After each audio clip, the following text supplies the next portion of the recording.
자, 오늘 성경의 본문 참 재밌어요. 천사가 와서 깨워요. 근데 깨웠는데 잠은 안 자는 것 같아요. 보니까 마치 자는 사람이 잠에서 깨어난 것 같더라. 이런 경험들이 우리 일상에서 일어나길 축복합니다. 이게 기이한 경험들이잖아요. 어떤 이런 경험을 하니까, 아니 내가 멀쩡했는데 막 천사가 와서 깨우는 환상이 있고 그 가운데서 진짜 잠에서 깬 것 같은 어떤 느낌들. 근데 여러분, 있습니다. 이런 일들이 일어날 것입니다. 자, 그런데 뭐라고 보냐면, 뭐 보냐, 보이는 게 뭐냐 그랬더니 이제 스가랴가 대답을 해요. 순금 등잔대가 있습니다. 자, 순금 등잔대라는 얘기는 이미 지금 스가랴가 성소에 들어간 거예요. 그의 몸이 환상 가운데 성소에 들어가서 성소 안에 있는 기명들을 보고 있는 겁니다. 성소 안에 딱 들어가면, 들어가자마자 오른쪽에 떡상이 있어요. 떡상이 있고, 그 다음에 정면으로는 분향단이 있어요. 거기 향을 피우고 하나님께 기도하는 장소고, 그리고 왼쪽으로 들어간 왼쪽에는 바로 이 등잔대가 있는데, 그 어두컴컴한 그 성소 안을 밝히 비춰주는 역할인 거예요. 여러분이 밤에 여기 오면 이게 조명이 없이는 어둡잖아요. 그런 것처럼 그 성소 안을 밝히도록 지금 세워놓은 것이 등잔대인데 순금으로 만들었어요. 그리고 그 위에 기름 그릇이 있고, 나중에 여러분들이 요즘 인터넷에 잘 돼 있으니까 메노라 혹은 금 등잔대 이렇게 치면은 황금색으로 된 이렇게 등잔대 7개의 봉이 있는 그런 등잔대를 보게 될 거예요. 거기 보면 이렇게 기름잔이 있고 그 위에 심지처럼 불을 켤 수 있는 것이 7개가 있어요. 그 기름 그릇 위에 있는 등잔을 위해서 7관이 또 있어요. 7관이 뭐냐면, 하나 대가 있고 대 옆으로 3개씩 해서 7가지가 있고, 그 다음에 그 등잔대 곁에 2감람나무가 있는 환상. 자, 그 다음에 어디로 가냐면 13절에 보면 12절에 보면 2금관 옆에 있는 2감람나무 가지. 감람나무 크게 2개 있지만 또 각 간 사이에 감람나무 가지가 있는, 감람은 올리브예요. 올리브는 아시죠? 그죠? 감람이 대체 뭔가 했더니 올리브예요. 올리브 기름이 어떤 거냐면 등불을 켜는 기름이에요. 이스라엘은 전통적으로 올리브로 기름을 짜서 합니다. 그래서 가장 순수하게 나오는 그 기름을 성전에서 떼게 하고요. 그 다음에 그런 기름 가지고 각 가정에 등을 밝혔어요. 그 다음에 남은 또 좀 잔 기름들이 있어요. 그것은 뭐 음식도 하고, 또 그다음 화장품 재료도 만들고, 그 나머지 찌꺼기를 가지고는 또 땔감도 하고, 버릴 것 없는 그 감람나무 비유를 하면서, 대체 내가 이 감람나무를 모르겠습니다 이런 거예요. 스가랴가 제사장 가문이기 때문에 이 지금 등잔대도 알고, 그리고 거기 그 그릇도 알고 다 아는데, 도대체 자기가 한 번도 성소에서 본 적이 없는 감람나무 2개가 서 있는 거예요. 그러니까 궁금하겠죠, 그죠? 궁금하지 않습니까? 궁금증을 갖기를 바랍니다. 궁금한 거예요. 아니, 성령님, 대체 이게 뭡니까? 도저히 모르겠습니다. 그런데 천사도 짓궂어요. 네가 이게 무슨 뜻인지 아냐? 뭐 알아야. 그러니까 질문하는 거예요. 모르겠습니다. 알려주십시오. 재밌는 거는 첫 번째 질문 때는 안 알려주다가 쭉 성경이 기록이, 그러니까 뭐랄까, 어떤 사람에 대해서 이야기하고, 그 다음에 11절에서 다시 뭐라고 하냐면 또 다시 물으니까 그때서야 대답을 하는 거예요. 자, 14절 답이 나왔습니다. 14절 같이 시작. 이르되 둘이니 온 세상의 주 앞에 서 있는 자니라. 아멘. 자, 첫째는 기름 부음 받은 자 둘. 자, 그런데 이 둘이 어떤 자들이냐면 온 세상의 주 앞에 서 있는 자. 전체 스가랴서를 보면 여기 나와 있는 두 사람은 스룹바벨과 여호수아를 이야기합니다. 따라서 스룹바벨과 여호수아. 지금 이스라엘 사회를 지탱하고 있는 두 리더십을 이야기하는 거예요. 스룹바벨은 왕족이죠. 그때 당시에 총독으로 임명받아서 지금 이스라엘 전체 정치 행정을 다스리는 사람이 스룹바벨이었고, 여호수아는 하나님을 향해서 어떻게 하나님을 섬길 것인지를 관장했던 대제사장이었어요. 이 둘을 의미하는데 이렇게 묘사하고 있어요. 온 세상의 주 앞에. 이 얘기 뭐냐면, 하나님은 이스라엘만의 하나님이 아니라는 거예요. 하나님은 온 세상의 하나님이십니다. 네, 그래서 우리가 복음을 전하는 게 계속적으로 믿지 않는 사람들에게 다른 종교를 가지고 있어도 가서 예수 믿자 하는 게 뭐냐면 하나님이 온 세상을 창조하신 분이기 때문에 그러는 거예요. 여기 그 얘기를 하는 거예요. 온 세상의 주 앞에 그들이 서 있다.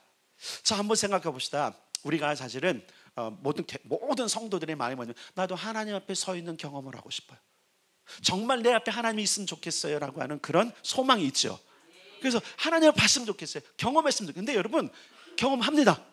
하나님 우리를 찾아오십니다. 자, 그런데 여기는 좀 독특한 부르심이 있는 사람들이에요. 자, 두 사람. 근데 그 두 사람을 뭐라고 말하냐면 감람나무인데 이렇게 표현하고 있어요. 따라서 기름 부음 받은 자. 자, 이렇게 하면 여러분 좀 생각나는 조금 더 지식이 성경적 지식이 있는 분들은 예수님인데? 기름 부음 받은 자라는 뜻이 메시아잖아요, 그죠? 근데 여기서는 예수님이 아니에요. 기름 부음 받은 자가 예수님만이 아니라 여러분 이스라엘 그 역사에 보면 기름 부음을 받는 세 종류의 사람이 있습니다. 첫 번째는 왕에게 기름을 부어요. 기억나시나요? 그 다음에 제사장의 기름을 부어요. 그 다음에 선지자에게 기름을 부어요. 자, 이 세 종류의 사람들에게 기름을 부는데, 자, 스룹바벨 누구였어요? 왕. 여호수아 누구예요? 제사장. 그러니까 기름 부음 받는 게 맞죠, 그죠? 네, 그러니까 여기서 말하는 기름 부음 받은 자는 메시아이신 예수님을 말하는 것이 아니라 이때 당시에 스가랴와 함께 지금 이스라엘의 재건을 위해서 서 있는 두 사람을 이야기하는 거예요. 자, 그런데 이스라엘의 재건을 위해서 지금 스룹바벨을 하나님께서 일으킨 목적이 있으시죠. 자, 우리 한번 생각해 봅시다. 자, 스가랴서를 보면서 우리는 이스라엘의 역사를 좀 살펴봤는데 이스라엘이 722년에 망했어요. BC예요. 722년, 586년에 망했어요.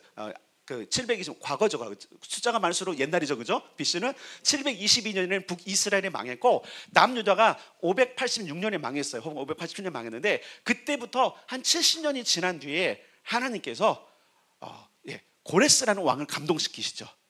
그러면서 명령을 내리세요. 야, 너는 지금 이방의 나라 왕이지만 내 백성들이 여기 잡혀있지. 네, 그 애들은 풀어줘. 왜요? 그들은 내 전을 지어야 돼.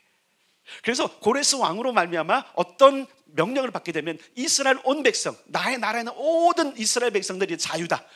너희들이 바리바리 너희 집을 싸가지고 너희 땅 이스라엘에 가라.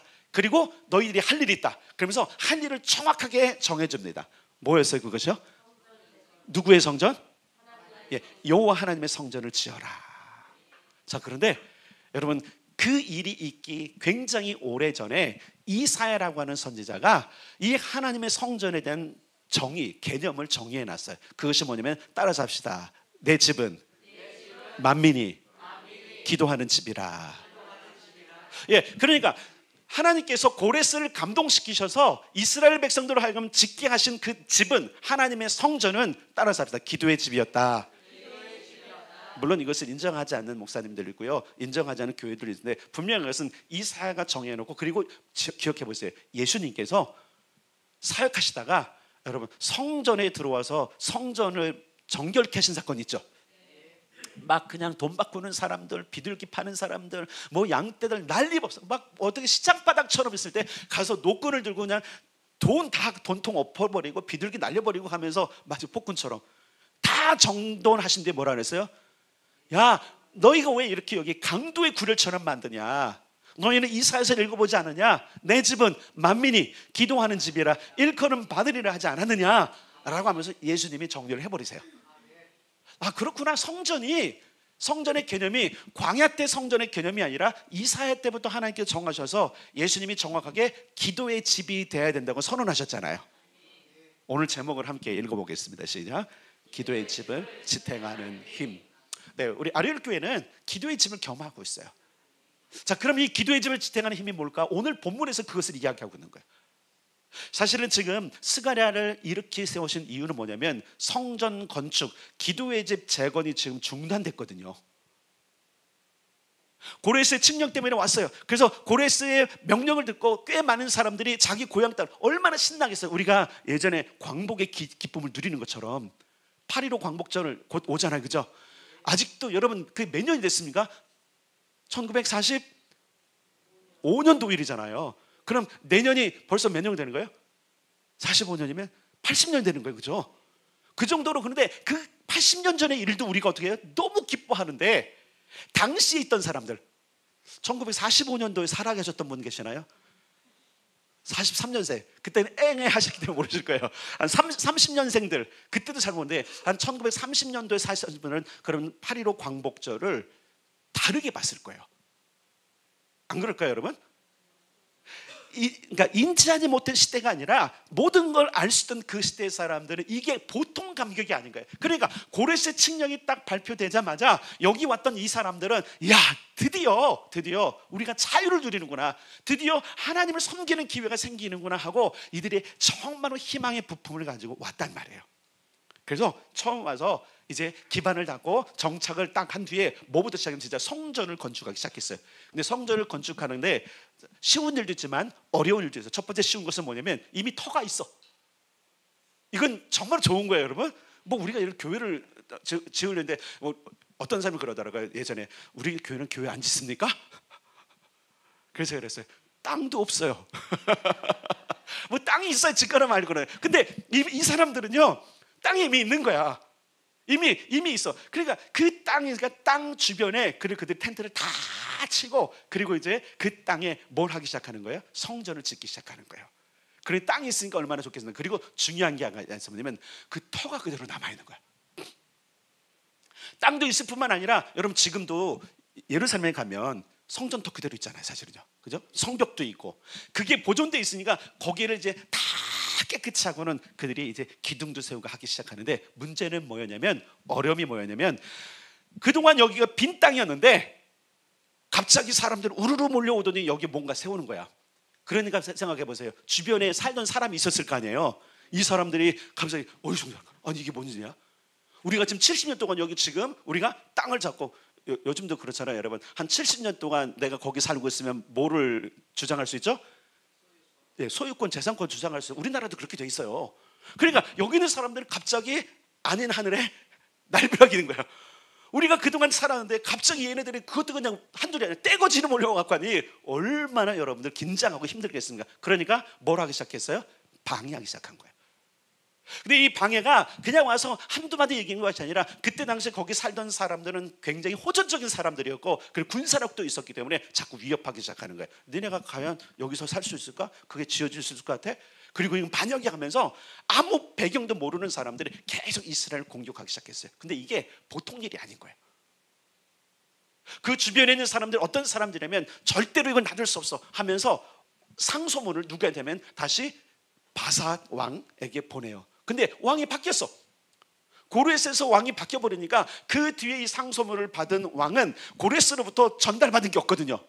그러니까 그래? 그러면 일단 정지시켜. 그래갖고 성전이 공사가 정지돼 버려요. 그런 상황에서 하나님께서 학개, 스가랴, 말라기라는 선자를 일으켜갖고 너희들이 왜 이렇게 앉아있느냐, 다시 일어나서 성전을 재건하라. 이게 지금 우리가 보고는 학개, 스가랴, 말라서 이야기한 거예요. 말라기서. 자, 그런데 그것을 위해서 하나님께서 특별히 기름 부어서 특별히 그들을 임명해서 보낸 자들이 누구냐면 바로 스룹바벨과 여호수아였던 거예요. 자, 다음 주에 우리가 이제 설교를 들을 내용이지만, 자, 어디를 좀 6절부터 10절까지를 읽겠습니다. 6절부터 10절 시작. 그가 내게 대답하여 이르되 여호와께서 스룹바벨에게 하시는 말씀이 이러하니라. 만군의 여호와께서 말씀하시되 이는 힘으로 되지 아니하며 능력으로 되지 아니하고 오직 나의 영으로 되느니라. 큰 산아, 내가 무엇이냐? 내가 스룹바벨 앞에서 평지가 되리라.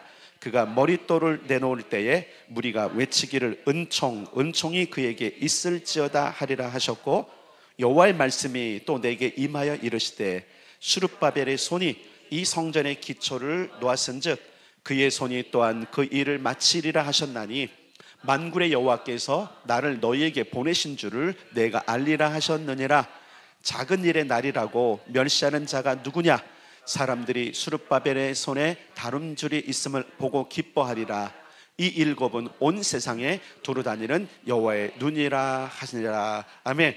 우리가 중간에 있는 내용을 보면 스룹바벨을 통해서 내가 성전을 완성케 할 거라는 하나님의 약속이 있는 거예요. 그런 상황에서 지금 스가랴가 그 환상을 보고 궁금할 때에 하나님께서 명확하게 하신 거냐면 바로 그 성전과 기도의 집과 이스라엘 공동체를 세울 두 종이 바로 감람나무야 그런 거예요. 자, 근데 감람나무는 어떤 용도냐면 기름을 공급하는 거거든요. 감람나무가 없고 감람나무 열매가 없으면 기름조차 짤 수 없는 거예요. 그래서 기억할 건 뭐냐, 기도의 집을 지탱하는 힘은 뭐냐, 따라서 한다. 기름 부음. 그러니까 우리가 섬기고 신앙생활 하는 거 괜찮을 수 있어요. 우리 나름대로 종교생활 열심히 하면 괜찮은데 그것으로는 여러분 하나님의 일을 이룰 수 없어요. 자, 다음 주도 설교할 거지만 수룹바벨 이 작은 일을 가지고 지금 관시하는 자가 누구냐? 별거 아닌 것 같지만 반드시 내가 수룹바벨을 통해서 이룰 거야. 이 얘기 뭐냐면 기름 부음 받은 자를 통해서 나는 일을 할 거야, 이 말씀인 거예요. 그러므로 모든 성도들은 기름 부음이 필요합니다. 모든 성도들은 기름 부음을 받아야 됩니다. 그게 오늘 본문이 이야기하고 있는 거예요. 때로 우리는 신앙생활이나 기도 모든 것들을 내 영적인 만족함을 위해서 할 수도 있어요. 근데 오늘 본문은 뭐냐면 기름 부음 받은 자들아 너희는 너희의 만족을 하는 것이 아니라 하나님의 뜻을 위해서 해야 되는 거야, 이 얘기하는 거예요. 주기도문을 통해서 예수님께서 이런 말씀하셨어요. 하늘에 계신 나의 아버지, 아버지의 이름이 나를 통해서 높임을 받으십시오. 아버지 나라 임하십시오. 아버지의 뜻이 하늘에서 이룬 것처럼 땅에서 이루어지길 원합니다. 여러분 한번 생각해보세요. 하나님이 우리를 구원하시고 우리를 이곳에 있게 하신 목적 가운데 하나가 뭐냐면 하나님의 뜻을 이루는 거예요. 근데 그것은 여러분 기름 부음이 없이는 안 돼요. 왜냐면 기름 붓지 않으면 우리의 생각이 항상 앞서는 거예요. 그 교회에서 오랜 기간 신앙생활 하다가 상처 입는 분들이 누구냐면 기름 부음이 없이 자기의 열심으로 하는데 인정받지 못하는 사람들이 큰 상처를 입어요. 기름 부음 받고 일하길 바랍니다. 기름 부음 받고 신앙생활 하길 바랍니다. 그러면 목적을 알아요. 내가 왜 일을 해야 되는지. 사실 그렇잖아요. 교회 일이 쉽습니까 여러분? 집에서 쉬고 싶고 그냥 내가 할 거 하고 싶은데 뭐 이렇게 교회는 행사가 많고 훈련이 많고 근데 왜 하고 있어요 여러분? 만약 기름 부음이 없이 여러분들이 이 일을 하면요 짜증도 나고요 싫을 거예요. 그리고 어려울 거예요. 그런데 여러분 기름 부음을 받으십시오. 그러면 이 일이 즐겁습니다. 자, 수룹바벨과 여호수아가 정말로 진짜 어려움에 봉착했을 때에 선지자들을 일으켜갖고 잘 보세요. 기름 부음 받은 자는 세 사람이잖아요. 왕이 기름 부음 받았고 제사장이 기름 부음 받았는데 이 둘이 헤매고 있으니까 세 번째 기름 부음 받은 선지자를 통해서 여보셔 당신들 지금 기름 부음 받았는데 이대로 있을 것입니까? 다시 기름 부음을 받으십시오. 새 기름을 받아서 그 기쁨으로 일하십시오. 그래서 여러분 학개스가랴 말라기 선자를 통해서 이때 기름 부은 두 사람을 감동시키고 그리고 온 백성 가운데 성령을 부으심으로 말미암아 뭐가 다시 이루어진 거예요? 하나님 나라가 이루어진 겁니다. 여러분 기도의 집을 하는 것은요 하나님의 나라를 이루게 하는 거예요. 우리가 교회를 이루는 것은요 하나님의 뜻을 이루기 위함인 거예요. 그러니까 세상에 가지고 있는 종교들은 자기의 힘, 자기의 소원을 위해서 그 일을 하지만 우리는 달라요. 이게 다른 거예요. 여러분 어느 날 내가 보니까 내가 교회를 택한 것 같고 이사 오다 보니까 주변에 가까운 교회가 있어서 그냥 온 것 같지만 그렇지 않다니까요. 여러분 보세요. 여기 학개스가랴 말라기에 있는 이때 상황의 사람들이 어느 날 우연히 여기 온 게 아니잖아요. 어느 날 고레스가 자기가 치적을 생각하면 어떤 업적을 남기기 위해서 후대에 역사에 쓰기 위해서 저 조그만 나라 이스라엘 독립시키겠다 이 생각이 있던 게 아니라니까요. 전적으로 하나님이 개입하셨어요. 전적으로 하나님의 부르심인 거예요. 여기 지금 이스라엘 백성들이 전적으로 하나님의 은혜와 하나님의 기름 부음으로 지금 이스라엘 땅에 와 있다면 오늘날 우리도 마찬가지인 거예요. 우리의 모든 착각 가운데 하나가 뭐냐면 내가 신앙생활을 잘하고 있고 내가 선택해서 온 교회니까 내 맘대로 할 수 있어 라는 생각이에요.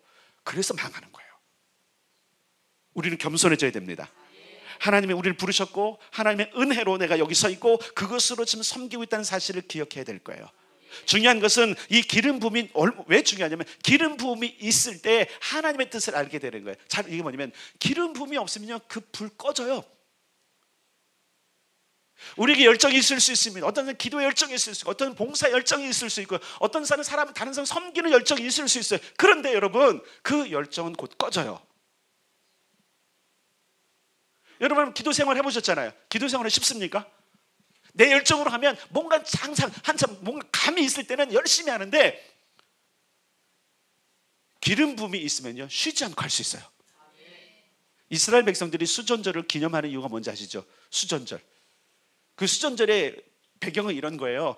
중간기라고 해서 중간기. 이스라엘이 말라기부터 마태복음까지의 사이에 기록이 없어. 역사적인 기록이 없어요. 그러니까 구약하고 신약 사이에 중간에 한 300년, 400년 정도가 붕 떠 있어요. 그러니까 이때 역사를 잘 모르는 거예요. 근데 그 중간기 때 어떤 일이 있었냐면 이제 정권이 바뀌어요. 자, 바사왕 고레스, 페르시아가 다스리던 나라가 드디어 알렉산더가 나옴으로 말미암아 헬라, 그죠? 그리스 문화로 바뀐단 말이에요. 그런 상황에서 알렉산더가 죽고 난 뒤에 그 아들들 넷이 이제 분봉왕이 돼서 나라를 다 나눠서 통치하는 시대가 되는데, 그때에 이스라엘을 담당했던 에피파네스라고 하는 왕이 이스라엘을 몹시 싫어해요. 그래서 더 얼마나 눈에 가시같이 오냐면 저 지금 지어진 성전도 저것도 싫은 거야. 저기서 제사드리는 거 다 싫은 거예요. 그래서 무너뜨리는 수는 없으니까 어떤 전략을 썼냐면요, 저기를 더럽히자. 그래서 다 불러 모았어요. 야 얘들아, 저놈들 내가 눈에 가시다. 어떻게 하면 저놈들을 우리가 욕먹일 수 있을까 생각해 봤더니 많은 학자들이 그러는 거예요. 쟤네들은요 돼지를 되게 싫어해요. 그래서 쟤네들은 제사 드리는 거에 돼지를 잡아서 하면요 저들은 모욕하는 거예요. 저의 하나님을 모욕하는 겁니다. 그래서 에피파네스가 결정을 해요. 그래갖고요 돼지를 잡고 돼지피로 성전을 다 도배해버려요.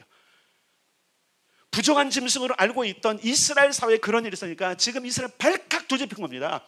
한번 생각해 보세요. 여러분 제일 싫어하고 제일 부정하게 여기는 거 누구 와서 했다고 생각해 보세요. 그거 가만두겠습니까? 분노가 일어나죠.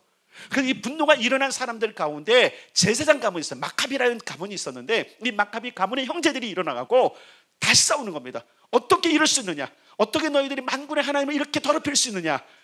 여러분, 자기를 더럽힌 것보다도 더 이스라엘 백성들에게 끔찍한 건 뭐냐면 하나님의 이름을 욕보인 거예요. 자, 여기서 생각해 봅시다. 우리가 신앙생활하면서 내가 부끄러움 당한 것하고 하나님의 이름이 먹칠당한 것 중에 무엇이 더 여러분 수치스럽습니까? 오늘날 많은 사람들은 하나님과 관계없이 신앙생활하는 것 같아요. 내가 조금 침범을 당하고 내가 조금 손해를 보면 그렇게 불처럼 화를 내고 그렇게 싫어하는데 하나님의 일에 대해서는 내 일이 아닌 것처럼 하는. 왜 그러냐면 기름 부음이 없어서 그런 거예요. 기름 부음이 있는 백성들은 하나님의 이름이 욕먹고 하나님의 이름이 땅에 떨어지는 것이 가장 견디기 어려운 거예요. 그래서 그때 반란을 일으켰어요. 혁명을 일으켰어요. 그래갖고 그 모든 그리스, 그죠? 헬라의 군대들을 다 물리치고 다시 성전을 재건을 다 깨끗이 한 뒤에 그 다음에 다시 성전의 등불을 꺼지지 않게 자꾸 켜는데 문제는 뭐냐면 기름이 없는 거예요. 기름이. 왜? 전쟁통이니까 공급할 모든 것들이 없으니까 결국은 어떻게 하냐면 다시 기름을 짜서 해야 되는데 문제는 뭐냐면 기름을 짜서 새 기름을 공급받으려면 앞으로 8일이 필요한데 하루치밖에 없는 거예요. 제사장들이 어떻게 했을까요? 하나님, 우리가 다시 하나님의 이름이 높임 받으시고 이 이름을 위해서 우리가 지금 이 기도의 집을 세우기 위해서 강력하게 지금 있사오니 하나님 이 일 어찌할 겁니까? 라고 기도했더니요, 여러분 하루치밖에 없는 그 기름이 8일 동안 탄 거예요. 이게 하나님의 역사 아닙니까? 그래서 그날을 기념해갖고 수전절 성전을 다시 찾고 정결케 하고, 그래서 지금은 이때 당시 이스라엘 백성들 한 12월쯤 되는데 각 집마다 촛불을 켜요. 왜? 빛의 절기라고 그래갖고.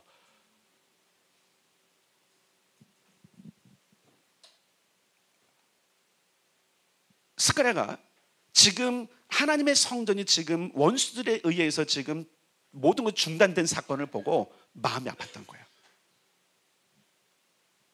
하나님은 높임 받아야 되고 온 세상의 주이신데 지금 원수들로 하여금 지금 못하고 있다? 울분이 있는 거죠. 왜? 어떤 울분이? 자기 개인적인 것이 아니라, 그렇죠? 하나님의 영에 감동된 울분. 기도의 집을 하든 무엇을 하든 기름 부음이 있을 때 우리는 온전한 우리 마음의 감정이 일어나게 되는 거예요. 내 거 말고, 내 열정 말고, 내 감동 말고. 다시 말하니까 그 불 금방 꺼진다니까요.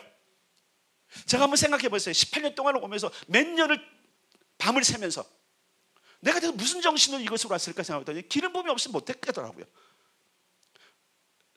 과거를 생각해 보면 저에게 보면 기도에 열정이 있었어요. 누구보다도 기도해 줄까 이런 얘기를 많이 했던 것 같아요. 여러분 한번 생각해요. 기도하는 게 쉽지 않아요. 그리고 많은 사람들은 기도하는 게 더 쉽지 않은데 이것이 어떻게 제가 이 설교를 준비하면서 되돌아보니까 야, 하나님이 내게 기름 붓지 않았으면 이거 진짜 못했겠다. 여러분 40일 반을 세보신 적 있으세요?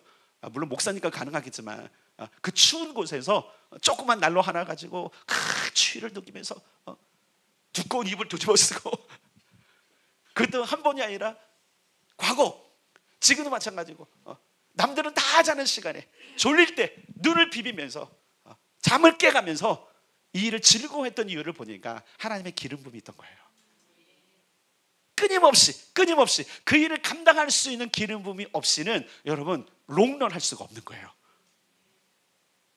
여러분, 여러분의 섬김과 여러분들의 열정이 하나님께 인정받기를 원하십니까? 그럼 거기에 기름 부음을 달라고 기도하세요.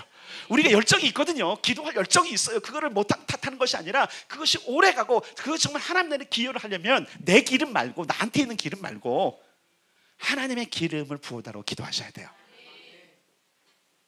자, 그럼 기름 부음을 어떻게 경험하는가? 요거는 짧게 제가 말씀을 드릴 거예요. 기름 부음의 가장 좋은 것은 따라서 합시다. 친밀함. 자, 어떤 사건이 있었냐면 구약 시대의 선지자들 시대에 엘리야가 엄청난 기름 부음이 있는 선지자인 거 아시죠? 근데 그의 시대가 다 됐어. 그러니까 하나님께서 이렇게 말씀하십니다. 너는 이제 네 후계자를 세워라. 그래서 너는 어느 마을로 가서 거기 엘리사라는 자가 있어. 그 엘리사에게 기름을 붓고 이제 선지자의 업무를 그에게 넘겨줘라. 이래 진짜 기름병을 가져가서 기름 부었어요.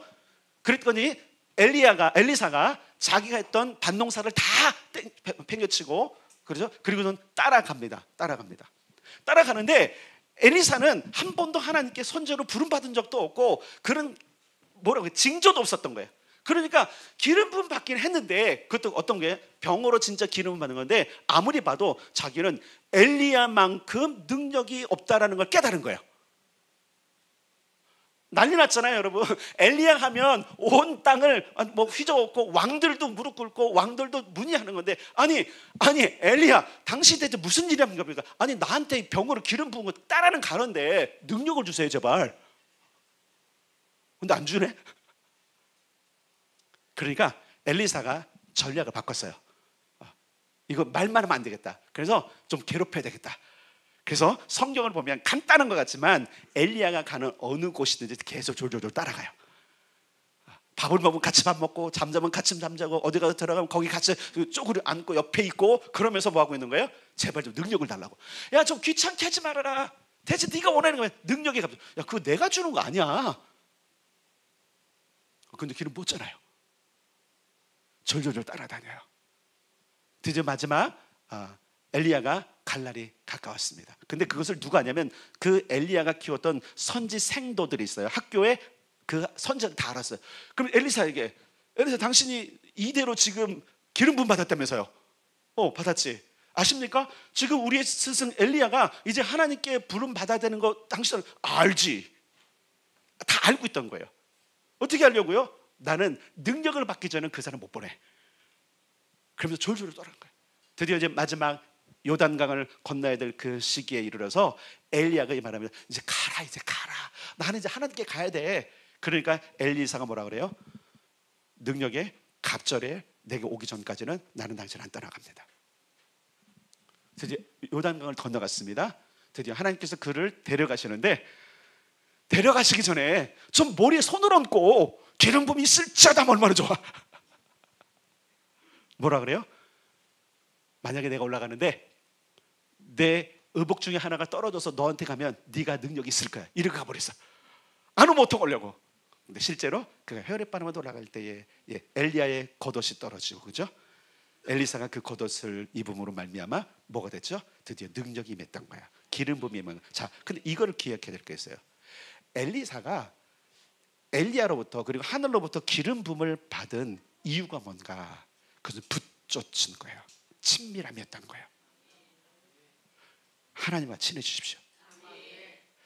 이스라엘 왕으로서 가장 강력한 왕, 잘 기억해보세요.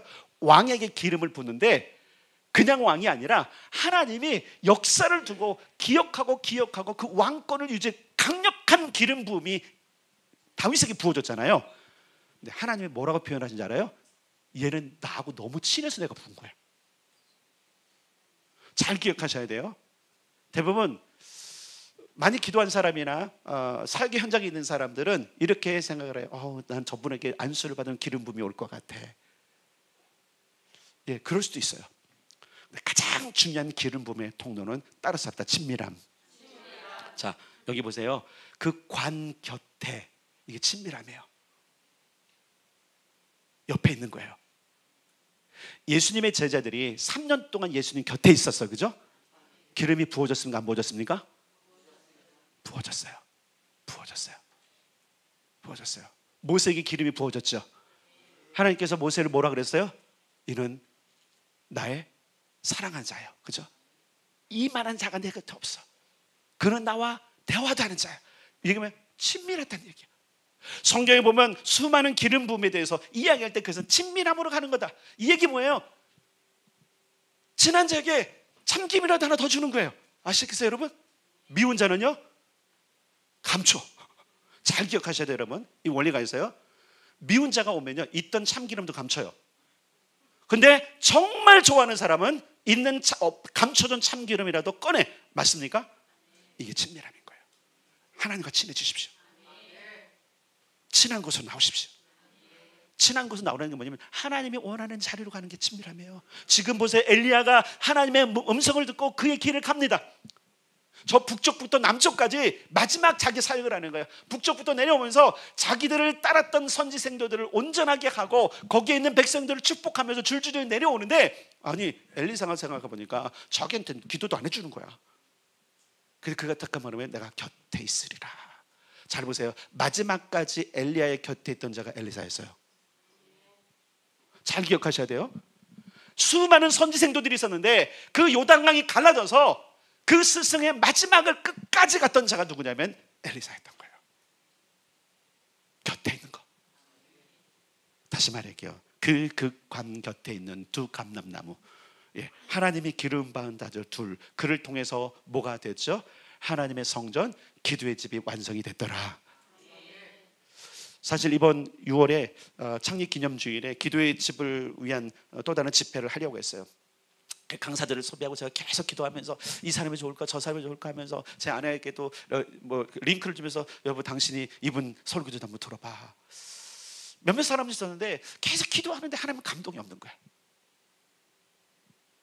나는 하고 싶은데 정말 우리가 지금 기도의 집을 가면서 정말 하나님의 영광을 보고 하나님의 뜻이 일어나는 것을 보고 싶은데, 그래서 뭔가 좀 하고 싶은데 하나님 잠잠하신 거예요. 그래서 결정을 했어요. 집회를 하지 않기로. 근데 지금 본문이 딱 이번 주에 있는 거예요. 저에게 말씀하시는 거예요. 얘야 사람이 아니야, 기름 부음이야. 누가 기름 부음 받아야 될까요? 저는 하나님께서 우리 성도들에게 기름 부으실 걸 믿습니다. 내가 그랬어요. 아니 그렇게 안 할 거면, 아니 제가 집회를 한다는 얘기는 누군가 그 기도의 집에 기름 부음이 있는 사람을 초청하고 싶은 거잖아요. 근데 하나님 방법은 그게 아닌 거예요. 사람이 아니야. 여러분 엘리야가 안수해서 안 했단 말이에요. 끝까지 쫓아간 자, 끝까지 마음을 준 자에게 하늘로부터 하나님께서, 그렇죠, 기름 부음의 옷을 주시고, 그 겉옷을 그가 소유했을 때에 하나님이 그를 쓰셨다라는 거죠. 여러분 지난주에 이런 설교를 했습니다. 같은 옷을 입고 있습니까? 같은 옷 입으셔야 돼요. 저에게 기름진 옷이 있어요. 이건 어쩔 수 없어요. 이건 여기서 기도하는 거야. 그냥 여기를 거니는 거야. 나는 그 옷을 입고 있어요. 난 여기가 좋아요. 그러니까 잘 안 나가는 거야. 사실 여러분 세상에 즐거움이 있잖아요. 목사들 세계도 있고, 한번 생각해보세요. 저도 친구가 있고 여러분 그렇잖아요. 인간적으로 외로움도 있을 거 아닙니까? 가고 싶은데 난 여기가 더 좋아. 사실은 따라오세요 여러분. 가까이 따라오세요. 그런 자에게 하나님의 기름을 부으세요. 그리고 아주 기가 막힌 좋은 게 있어요. 이제 여러분들이 기름 부음을 받으면 이게 얼마나 멋지고 아름답고 기쁜 일인지를 깨닫게 될 거예요. 내가 했던 열정 말고, 내가 하고 싶었던 열정 말고, 그게 아니라 하나님이 나를 부르셨어. 75억 인구 중에, 그 수많은 나라 중에, 그 대한민국 엄청난 나라 중에 아무도 잘 기억하지 않는, 제가 20년 전에 여기 올 때, 동두천 올 때요, 제가 하나님께 불평을 좀 했어요. 이런 도시를 보내다니 죄송해요. 왜 그렇죠? 그럼 이 도시 누가 알아줍니까? 근데 그러면 생각해 보면 이곳에 나를 보내셔서 나로 하여금 기도하게 하셔? 여러분 이런 말이죠. 우연 없다고 얘기하잖아요. 우연. 많은 사람 우연히 뭔가 일어난다는데 우연은 없어요, 여러분. 제가 그래서 생각했더니 내가 우연히 여기는 것이 아니라 중3 때 성령의 경험을 하고 그때부터 하나님께서 나를 만들어 가셨더라고요. 기도에 잘하더라고요. 그래서 막 그냥 겁도 없이 막 산기도도 가고 막 그냥 남들 안 가는데 막 숨바꼭질하고 숨어버리고 또 그리고 권사님들 따라서 기도하고 철회도 해보고 막 새벽에도 일어나보고 무슨 열정이에요? 그게 뭘까요? 내가 하는 열정이 아니었어요. 성령께서 주시니까 기름 부어지니까 성령의 기름 부어지기를 축원합니다. 그러면 여러분 하나님 곁에 늘 계세요. 그리고 이곳에 자 기억할 게 있어요. 여러분 이런 얘기 하잖아요. 여기 기름이 부어져 있습니다. 자, 이 얘기 뭐냐면 이미 수많은 사람들이 기도에서 기도를 짜면 뭐가 나올까요? 참깨를 짜면 뭐가 나와요? 들깨를 짜면 기도를 짜면 왜 대답 없어요? 기도에 기름 여기 기도에 기름이 부어져 있어요. 그럼 그 기름을 경험하시고 그리고 여러분의 기도를 짜세요. 그럼 또 기름이 남은 거야. 그래서 이런 말씀 드리잖아요. 이번에도 양종환 목사님이 오셨다고 하셨잖아요. 이분 저희 교회 2번 오신 거예요. 이분도 2004년도에 오셨대요. 동천에. 20년 만에 2번 온 거예요. 우리 교회. 근데 뭐라고 말씀하냐면 목사님 진짜 제가 여기 올 때 좀 긴장이 됐다고. 메시지 할 때도 그러잖아요. 대체 뭘 전해야 되는지 이 기도하는 교회에 그분이 보통은 그러는데 그 다음날 문자가 왔어요. 너무 감사하다고. 왜 감사하다고 그럴까요? 아니 우리가 감사해야 되잖아. 아닌가요? 그리고 여러분 얼마나 기가 막힌 말씀을 주셨습니까 그때. 그죠? 우리가 지금 딱 취해야 될 말씀을 주셨는데 우리가 그분이 감사한 거예요. 이런 곳에 나를 불러뒀다고. 우리 교회가 뭔데? 우리 교회가 무슨 한 10,000명 되는 대형 교회입니까? 아니잖아요. 그분은 뭘 가지고 그렇게 하셨을까? 부어진 기름이 있는 거예요. 그분이 경험한 거예요. 아시겠어요? 여기 기름이 부어져 있습니다. 하나님은 기도의 집을 지탱하는 힘으로 사람을 세우지 않으셨어요. 물론 그동안 제가 기름 붓고 하지만 여러분 제가 아니란 말이에요. 그 기름도 하나님께서 부으셨고 계속적으로 부으셔서 그 기름을 경험한 여러분을 통해서 멋진 하나님의 일을 하실 겁니다. 그 일에 쓰임받은 자가 여러분 천년왕국이 되고 영원한 세상에 될 때 어떻게 될까요? 왕노릇 할 거 아닙니까? 그래서 여러분 제가 이렇게 정의한 거예요. 여기서 기도하는 것이 왕노릇 하는 것이다. 세상에 어떤 큰 일을 펼치는 것보다 더 중요한 것, 작은 나를 부르셔서 작은 일을 맡기는데 최선을 다하는 것. 여러분이 이제 조금씩 계몽돼 가고 있어요. 계몽이 뭔지 알죠? 하도 제가 잔소리를 많이 해갖고 처음에 막 귀따가 듣다가 이제는 이제 설득이 되기 시작하다가 진짜 그런가벼 하면서 나오는데 괜찮더라. 맞습니까? 되더라. 그게 기름인 거예요. 처음엔 안 돼요. 근데 하다 보면 기름 부어지는 거예요. 그렇잖아요. 여러분 안 쓰던 근육들도 자꾸 쓰기 시작하면은 뻑뻑했던 것에 여러분 참 신체가 묘한 게 뭐냐면 자꾸 쓰기 시작하면요 기름이 생긴대요. 여기서 그 기름이 뭐예요? 개기름 말고 이걸 쓸 수 있는 그런 것처럼. 특히 우리는 기도의 근육을 키워야 됩니다. 기도의 근육을 계속 해야 됩니다. 왜? 우리는 여러분 이사야가 정의하고 예수님께 정의하는 기도의 집으로서의 교회로 가기 때문에 그러는 거예요. 그렇다고 이것 때문에 막 이렇게 하면 안 돼요. 어깨 피면 안 돼요. 그게 아니라 겸손히 주님의 음성을 받들어서 내가 이 일을 향해 가겠습니다. 정리하겠습니다. 기도의 집을 지탱하는 힘은 기름 부음입니다. 하나님은 여러분에게 기름 부으실 걸 믿습니다. 이미 붓고 계시고 이미 그것을 경험하고 계시고 더 기름 부어 주셔서 하나님의 뜻을 저와 여러분을 통해서 이루실 것을 믿습니다.